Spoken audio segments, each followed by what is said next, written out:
Hi, it's Clint Engel with Furniture Today. We're on day 5 of our hot market retail tour in Phoenix, and we're in Ahwatukee, which is sort of a suburb of Tempe, and I'm here with Atticus Wong of Lina Home Furnishings. So Atticus, thank you for having me, and let me start by asking you to tell me a little bit about your business.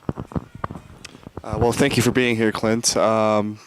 Just to kind of give you a little bit of a history of our company, we've been in the Valley for about 12 years now, and 4 stores currently. And This is your newest store. this is our newest store, just recently opened back in early February here. And before I get into a little bit of the details of the store, I wanted to ask you about, there was a Supreme Court ruling out just this week about that pretty much opens the door for states to tax internet retailers whether or not they have a presence in the state. How important is that to a business like yours? I think it's huge.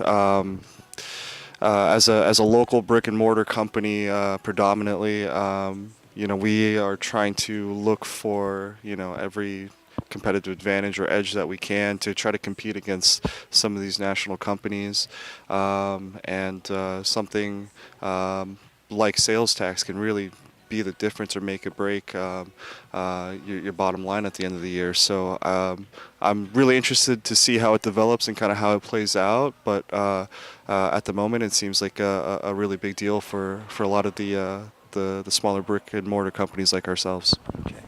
Thank you. And so give me a little bit of an idea of where you stand in the marketplace as far as styles, looks, price points, and I'm also curious about whether or not you've had to adjust with the influx of some larger chains like American Furniture Warehouse, Living Spaces coming into the Phoenix market. Well, to answer the first part of your question, we kind of range from promotional to kind of the middle part of the target demographic there. But as far as some of the competition that's moved in, some of the larger companies, it's something that we think about all the time. And if anything, that competition brings out the best in us, and we need to kind of learn to adapt. And when they're zigging, we have to zag a little bit, whether that's bringing in some different or more unique accessory pieces, accent pieces to kind of help us stand out from the rest of our competition, offering design services, complimentary design services for a lot of our clients. Just trying to be creative and think outside of the box in order to kind of stand toe-to-toe with some of the bigger guys in the market here. And I noticed you also do a little bit of your own private label upholstery that's sourced from China. I also noticed that you have a huge rug display and a very large overall home accents display. We talked a little bit earlier about percentage of sales. I think you said it's around 20, which is, I think, huge for a furniture store. Typically, you hear 4%, 3%. So how did you develop such a strong showing in home accents?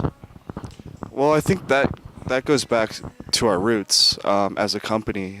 We originally started predominantly as a silk and floral business, and we were able to bring in some furniture from there. And there's a huge passion, at least from the ownership down, for accents, and really it's a way that we see ourselves separating from our competition, and to bring in those unique items and accessories. And it's something that we like to change all the time and keep fresh in our store. And it really, for us at least, we feel like we are able to bring a lot of customers back by keeping the store fresh.